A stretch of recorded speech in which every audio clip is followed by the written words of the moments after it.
Hello, and welcome back to another episode of Critical Reactions with your host, Bryan.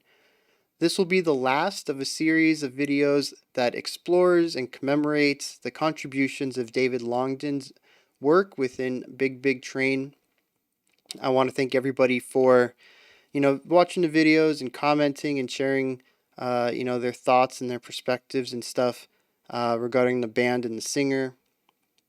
And let's get into this final one. And yeah, this one was recommended by Will. It says Big Big Train, The Wide Open Sea off of the EP Far Skies Deep Time. This was written just after The Underfall Yard, which was the song title track actually off the album that we checked out on Monday. Has a very similar feel and writing style. Personally, this has one of the prettiest writings out of most BBT songs. All right, let's get around to this one. I was I was looking at the lyrics a little bit before getting into this one. So we got The Wide Open Sea from Far Skies Deep Time.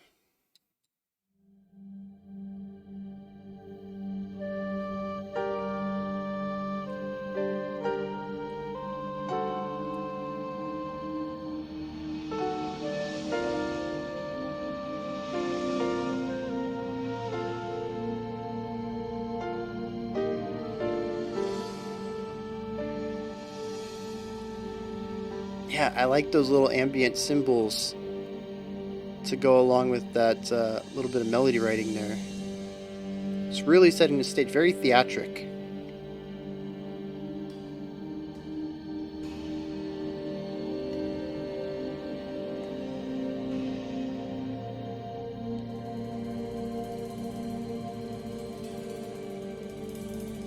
Yeah. Really expressive cymbal roll there.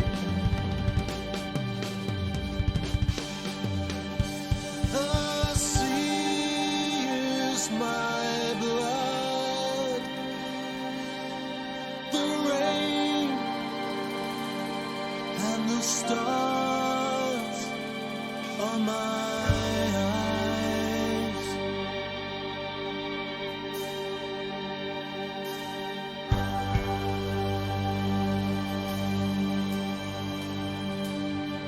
The clouds are my mind.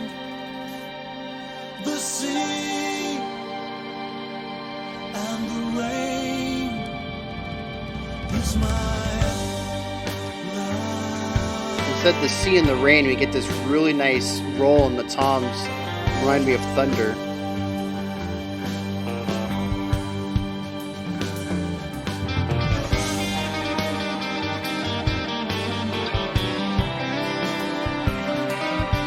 Yeah, this one's starting a lot more somber than we've heard from Big Big Train before.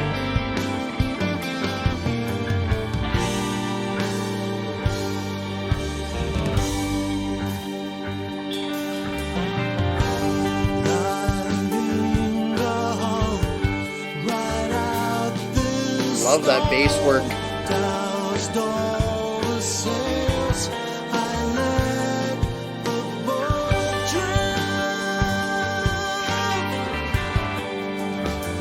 Ooh. Playing around with time a little bit there. And so upon this tumbling sea, fathoms below, heavens above me. Drum really keeping that metronome feel, but doing so with a lot of variation in it.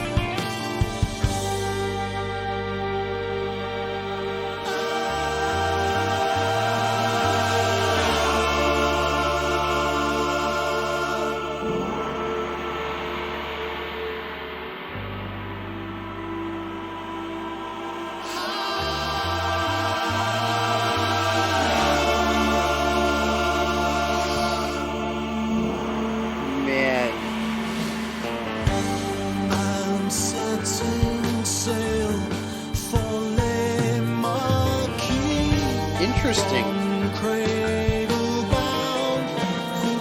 harmonizing the vocals with the piano.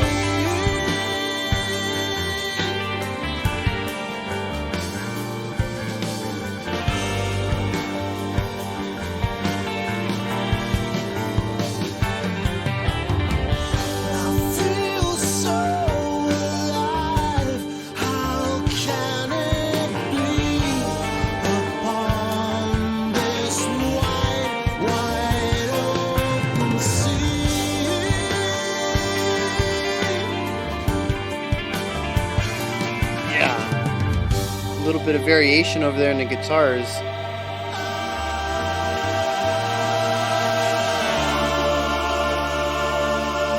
Dude, that little bit of production there is just so clean. Having that like a wave wash over, talking about the sea, and then having those harmonies resolve as nicely as, oh man, that is just, yeah.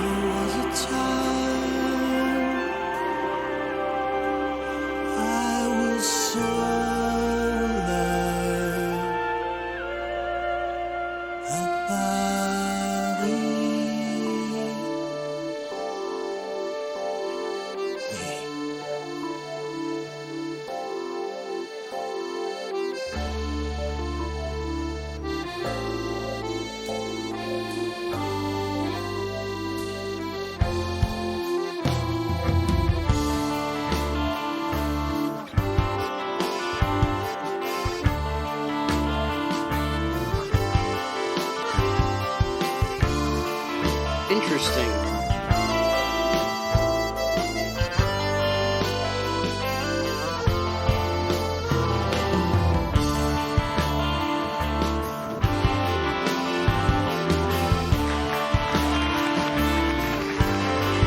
Lots of really cool ambient ideas going on in here.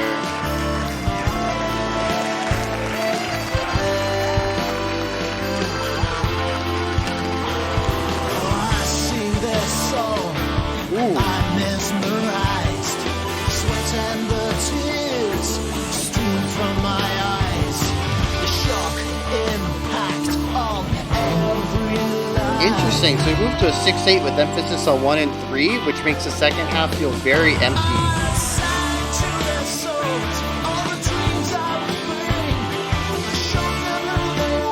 Yeah.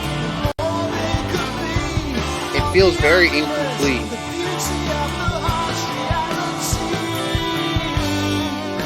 I also think that's the most muddy I've heard Big Big Train, and I think they're utilizing it to great effects.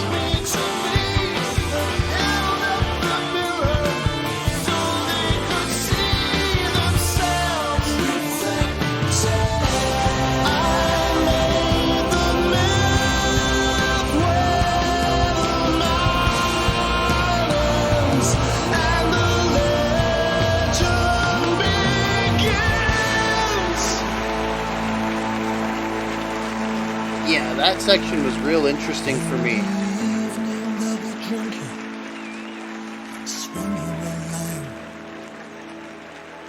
Drinking and brawling, telling tall stories that fishy Once again, around and around.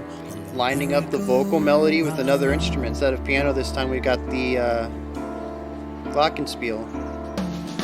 And all the love that they'll make between tousled sheets. Yeah, and that counterpoint right there between the flute and the vocal melody. In time to the heartbeat. With those ambient tones in the background. Cobbled streets.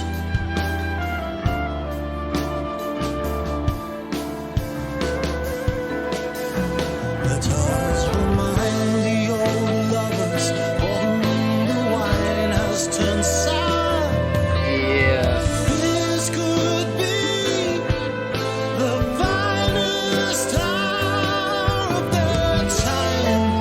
In the giddy hill of the carousel, yeah, the carousel. Interesting.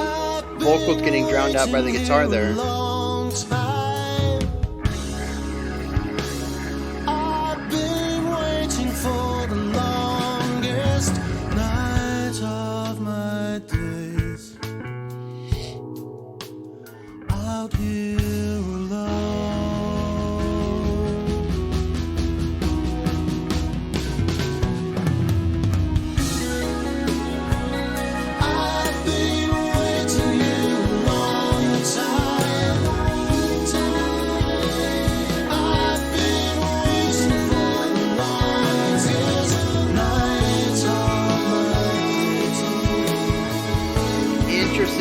we're back in 4/4, but we have emphasis on in eighth notes. It'd be 1, 4, and 6. So it feels like it's broken up into a 3-3-2 idea.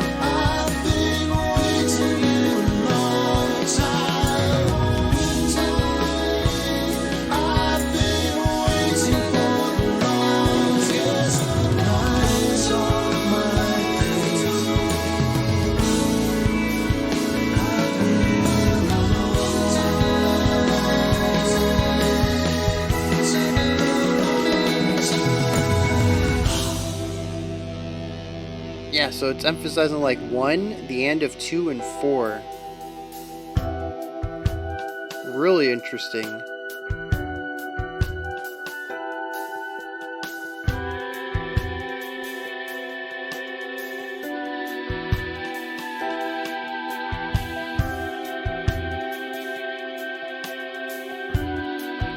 I also think this is the most static I've heard of Big Big Train's emotional placement.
Interesting.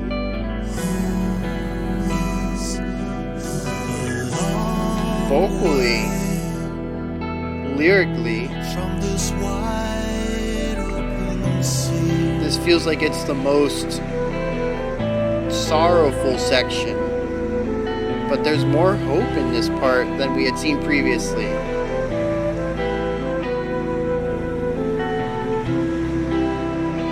And yeah, I really like the ocean sounds there. They played around a lot with atmospheric ambient stuff.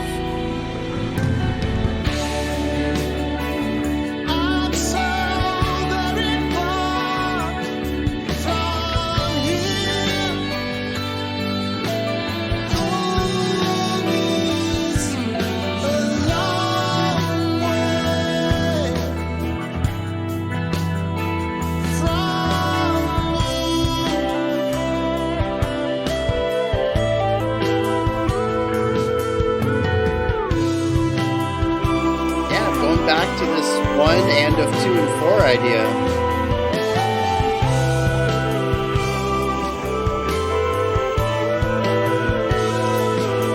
These layers. Ooh, whoa.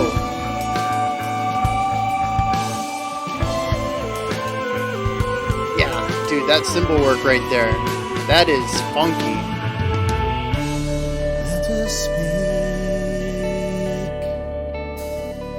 Speak of love, of home and hope, loving and leaving, of laughter and forgetting, and letting go. One day we're born, on another we die. What lies in between's unimportant in this life. I feel the ache in my chest as I draw breath. So let us speak of love. Yeah, now we've hit the melancholy section, and I don't feel the lyrics are lining up.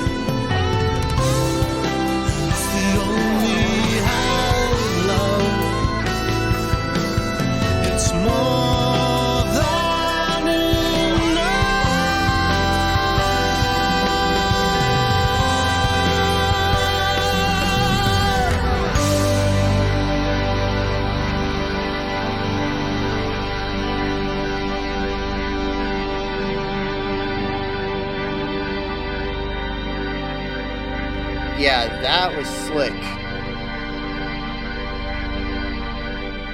The organ and the guitar were holding the same note there, and as the guitar faded out is when the organ shifted to the next note.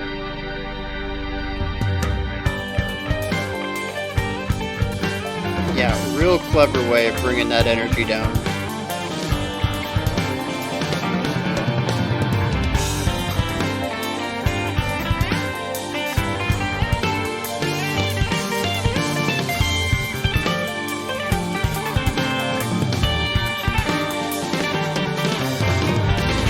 Interesting little rhythm the bass is playing there.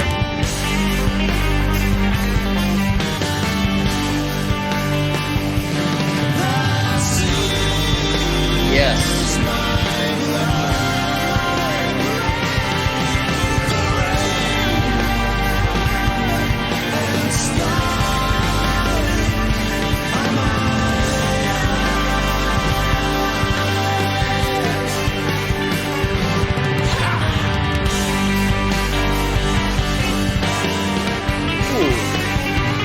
Whoa, whoa, whoa.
I love this timbre right here, especially for this idea of creating a chord progression.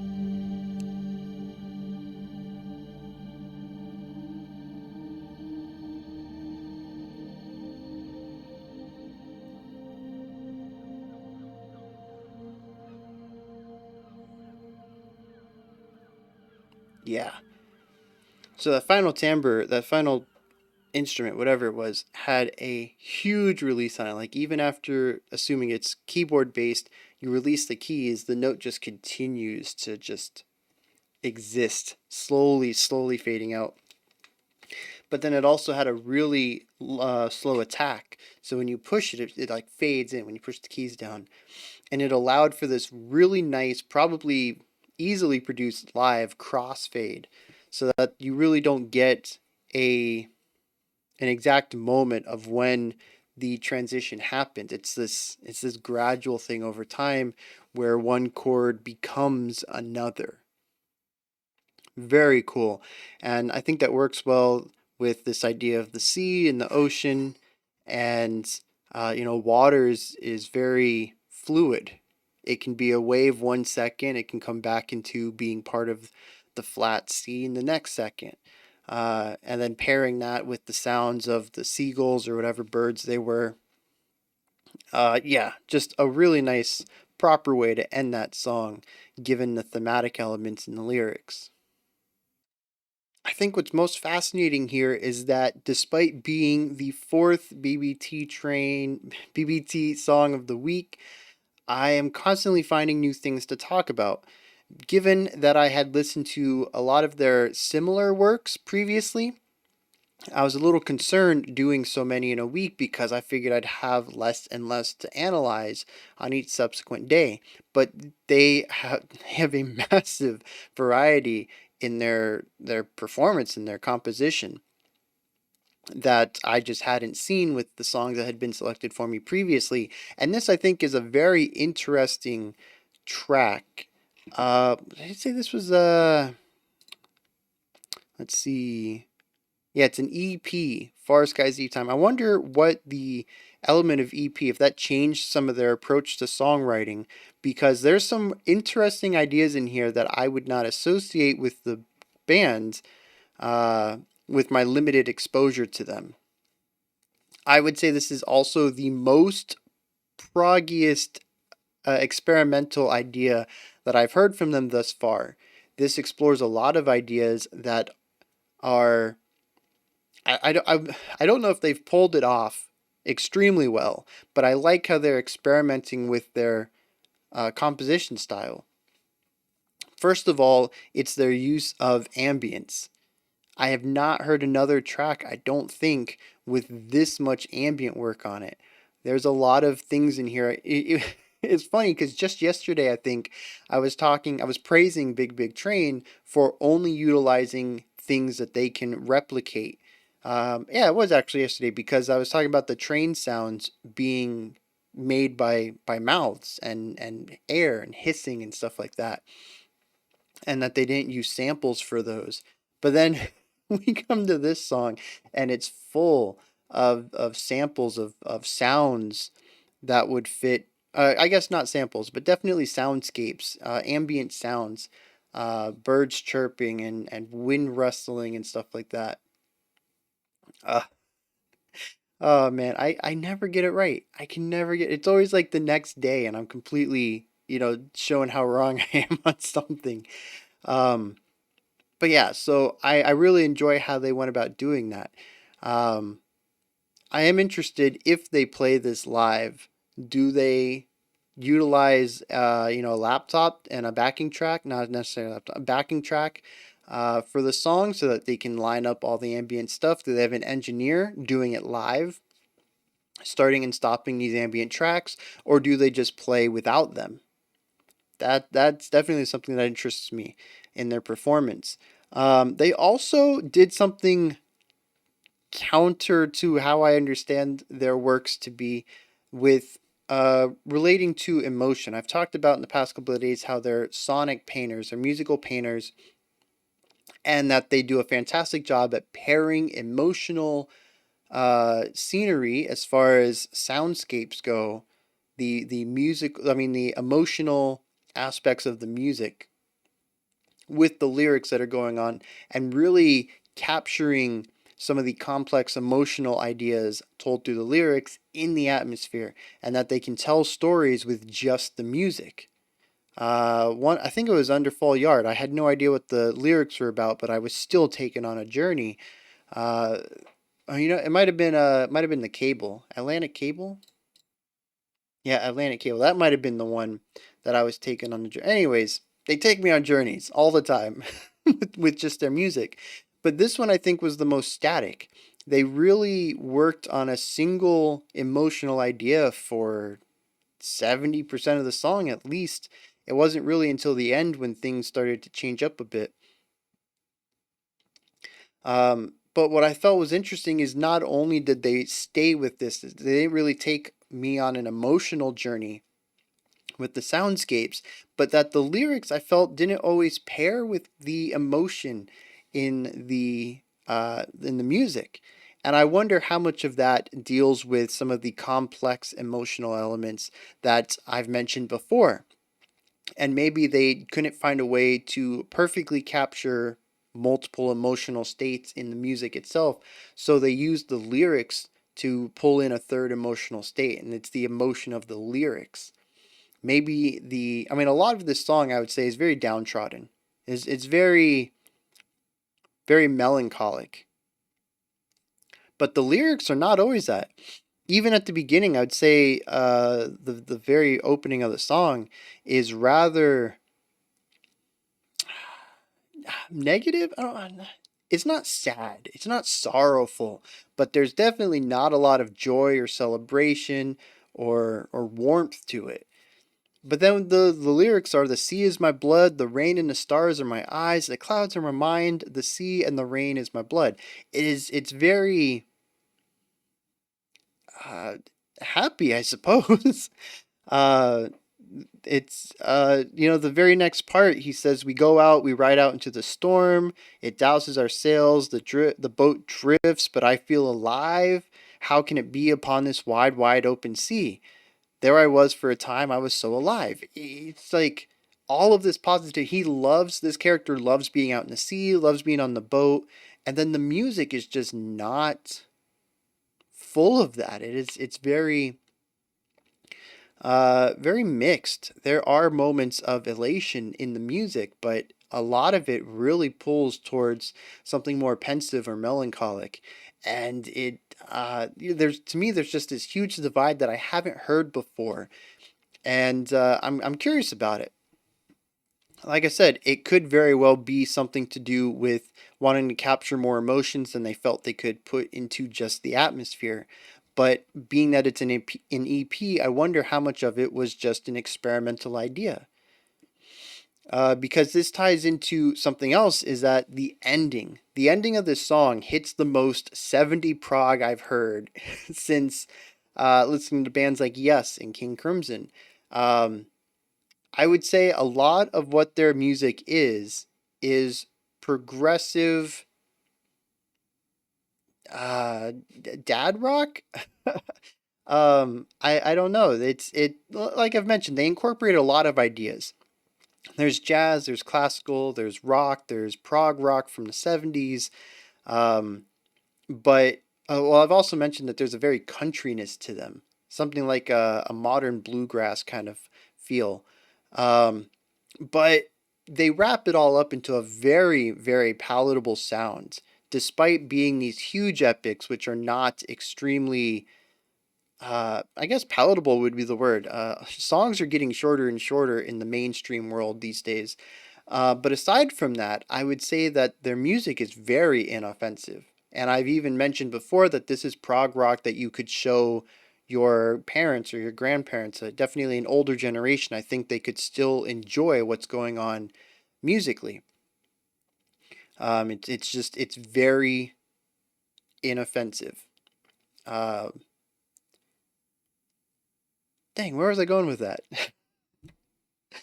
um, but yeah, something that I've mentioned is that they borrow from the 70s prog scene, but they've never really gone full 70s prog up until the ending here. And I think it's interesting that it happened on an EP, which tends to be smaller releases.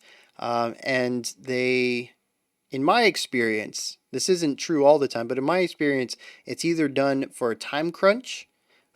Maybe possibly if a band joins a new record label and they want something out, the label wants something out from them on their label, so they might put an EP out. But it's also a chance, I think, since it's not a full proper album, it's a chance to be a little bit more experimental and try new things. And I wonder if that experimentation is what drove a lot of aspects of this song. I'm curious what the other tracks on this album were. Not necessarily what they're called, because I can see that easily, but I might dive into. Yeah, there's only 5 tracks, and this is the longest by far.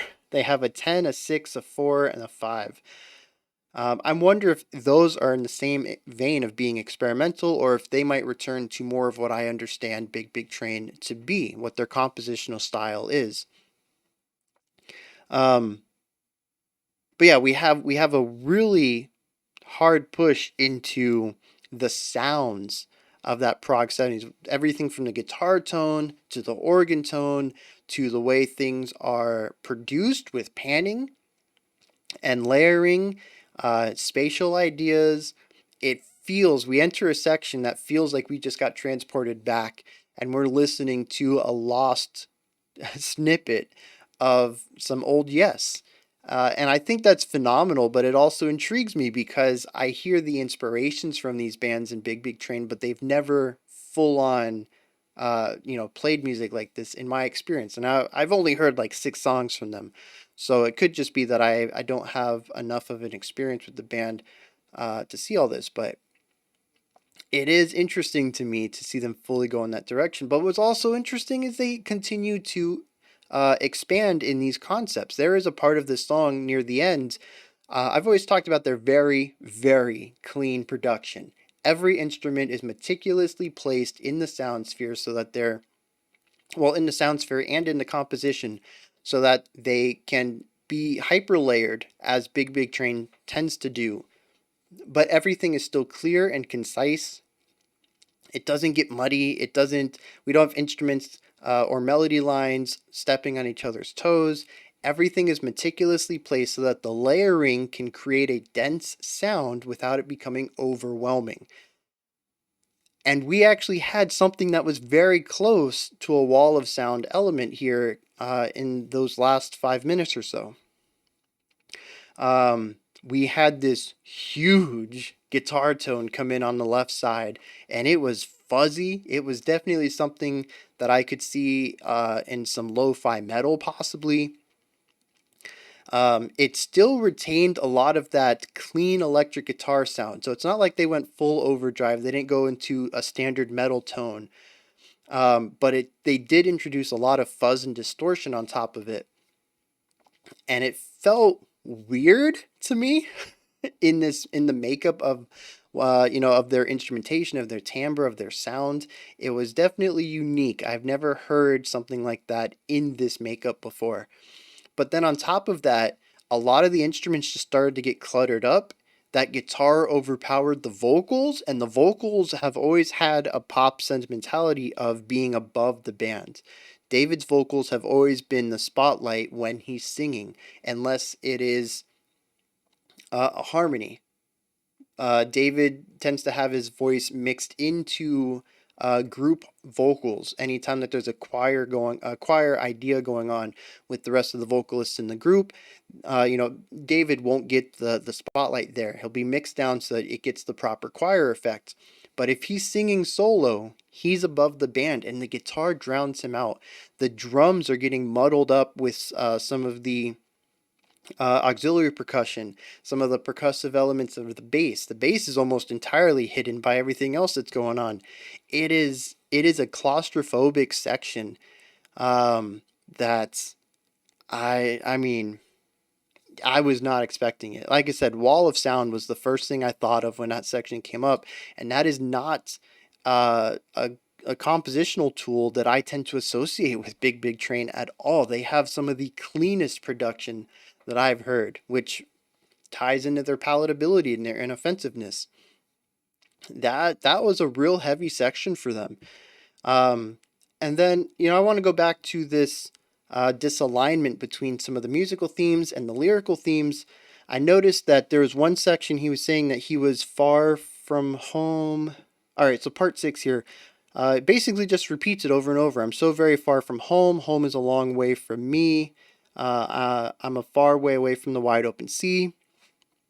And just kind of repeating these ideas. So maybe, I don't know. Maybe he went out to sea and there's a shipwreck or something. I don't really know the story here. It's interesting because the lyrics tend to be they get pocketed into these parts, and it's like I'm missing the transition story elements, and I'm just seeing these plots, and I'm not sure how they tie together.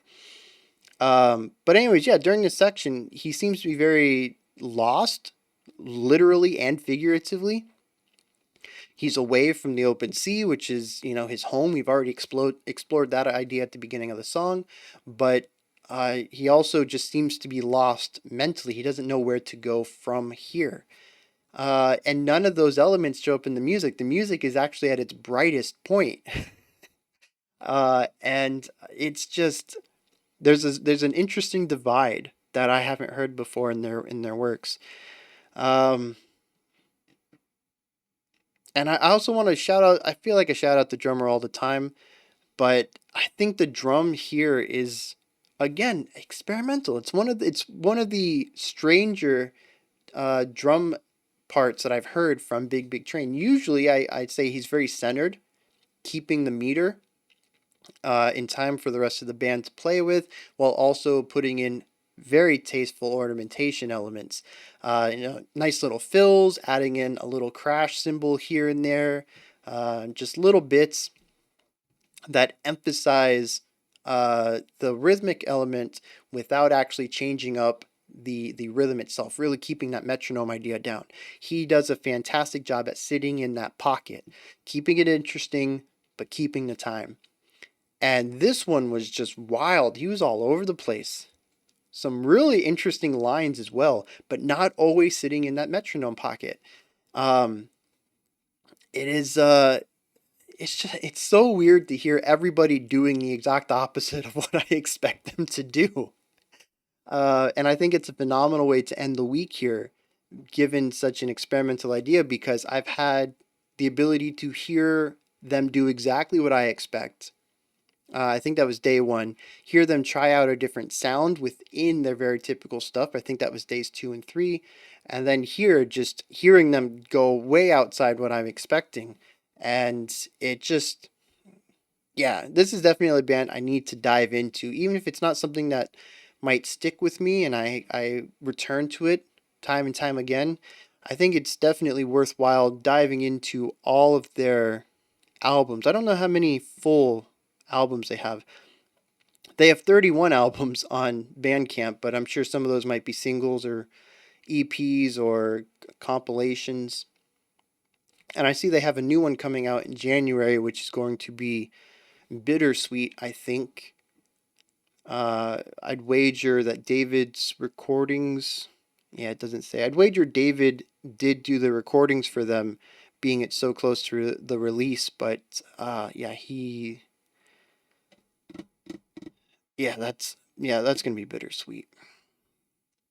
Maybe that's what I'll dive into though. I'll wait until that comes out and I'll check that one out and then go back through their releases from there. I don't know. Like I said, I just need to dive into this group though because they continue to impress me both in their precision and just playing at 11 all the time. They're always just it's such a tight group and they know exactly what they want to make and they go out and make it and it is gorgeous.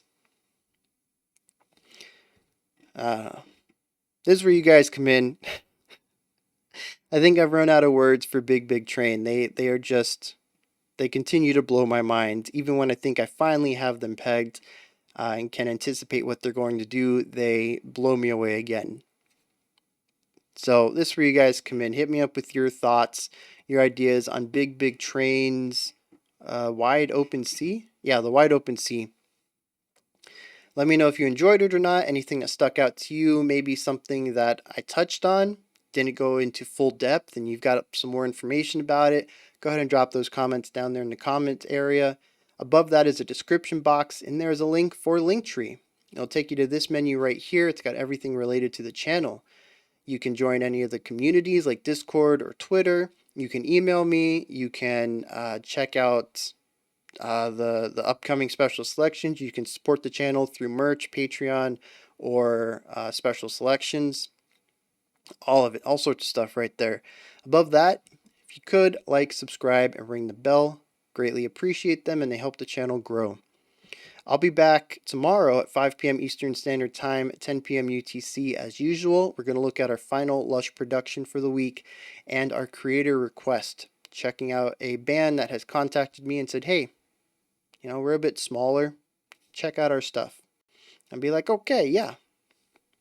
That's what I like to do. Creators request has always been, it's been consistently great actually.